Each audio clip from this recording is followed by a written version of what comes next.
चुपचाप चारपाई पर जाकर लेट गया और आंखों में आंसू लाते हुए बोल पड़ा। अब मैं क्या करूं? जमींदार ने 1 माह का समय दिया है कर्ज चुकाने को। वो इस झोपड़ी को तोड़ देगा और धक्के मारकर बाहर निकाल देगा।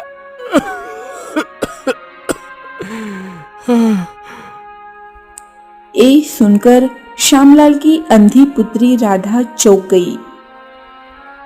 पिताजी, क्या मैं कुछ काम कर सकती हूँ? तू तो मेरी रोशनी है, मेरी बिटिया।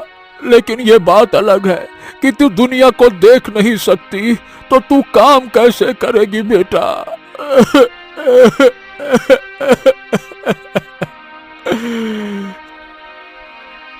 इतना कहकर श्यामलाल फूट फूट कर रो पड़ा और रोते रोते कब सो गया उसे पता ही नहीं चला। लेकिन राधा ने मन ही मन में ठान लिया था कि वो बर्तन बनाएगी। वो चुपचाप लड़खड़ाते हुए कदमों से मिट्टी के पास जाकर बैठ गई। अपनी कोमल उंगलियों से बर्तन को छूकर पहचानने लगी। उस रात पहली बार उसने कुछ बर्तन बनाए जो सुबह तक सूखकर तैयार हो चुके थे। सुबह जब श्यामलाल उठा तो दरवाजे के पास 5 से 10 सुंदर बर्तन रखे हुए देखकर चौंक गया। हैं? ये बर्तन किसने बनाए राधा? मैंने बाबा, जो बचपन में आपने मुझे सिखाया था वो सब मुझे याद है। श्यामलाल को यकीन नहीं हुआ कि इतने सुंदर बर्तन उसकी अंधी बेटी ने बनाए हैं। श्यामलाल उन 10 बर्तनों को लेकर हाट में बेचने के लिए चला गया। कुछ ही देर में सारे बर्तन अच्छे दामों पर बिक गए।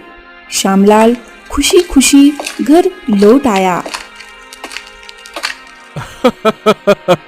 अरे बेटा, तेरे हाथों में तो जादू है बेटी।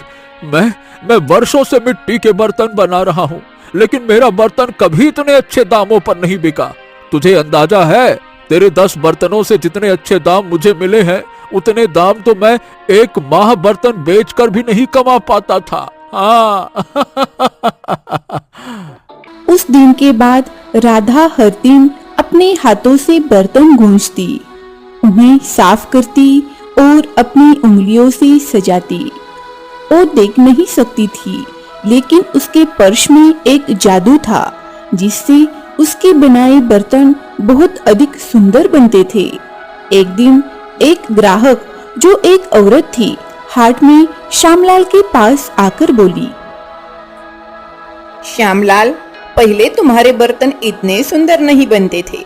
आखिर ये इतने सुंदर बर्तन कौन बना रहा है? श्यामलाल गर्व से उस ग्राहक की ओर देखकर बोला, मेरी बेटी राधा। लेकिन वो तो अंधी है। हाँ, वो देख नहीं सकती, परंतु महसूस तो सब कुछ कर सकती है ना। धीरे धीरे राधा के बनाए हुए बर्तन पूरे गांव में प्रसिद्ध हो गए। श्यामलाल के घर में अनाज धीरे धीरे बढ़ने लगा और चूल्हा हर दिन जलने लगा। 1 माह पूरा होने आया था।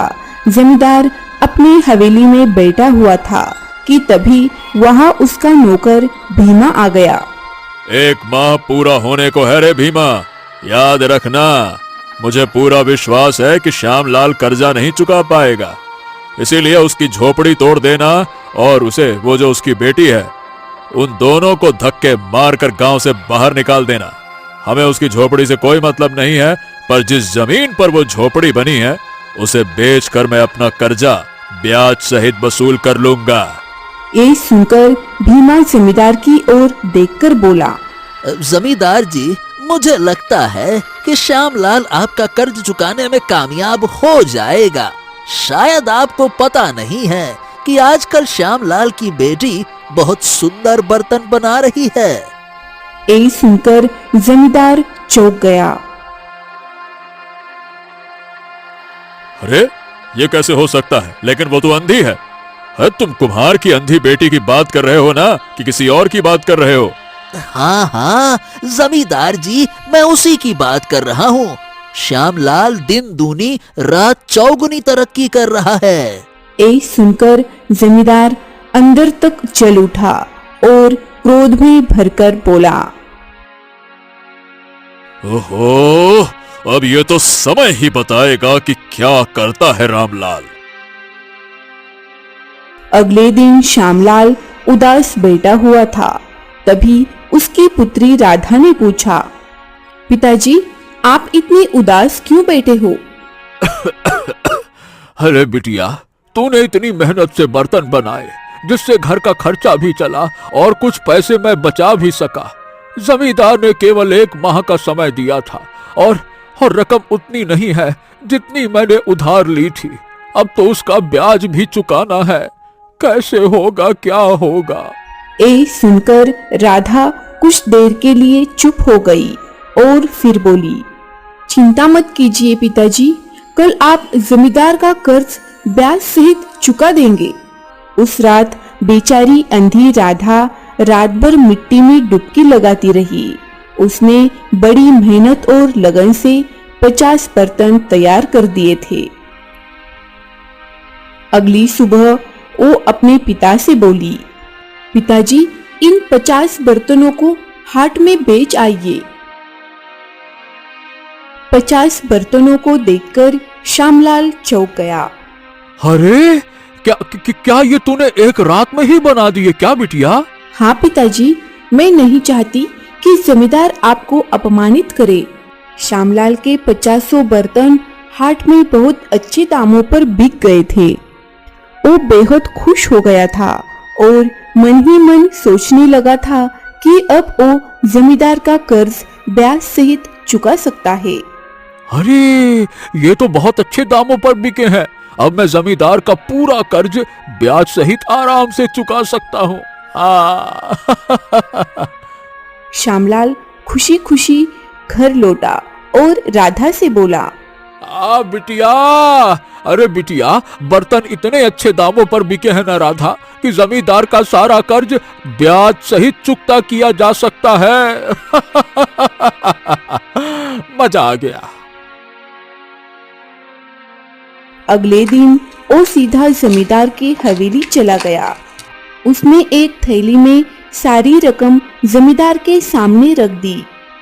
हाँ जमींदार, तो ठीक है ना, अब मैं तुम्हारा पूरा कर्ज चुका चुका हूँ। भैया, भूल चूक माफ। चलो नमस्ते। लेकिन जमींदार, जिसकी नीयत पहले से ही श्यामलाल की झोपड़ी की जमीन पर थी, गुस्से से बोला, अभी कहाँ नमस्ते, अभी कुछ ब्याज और बाकी है। श्यामलाल चौंक गया। कौन सा ब्याज बाकी है? जमींदार, ऐसा मत कहो।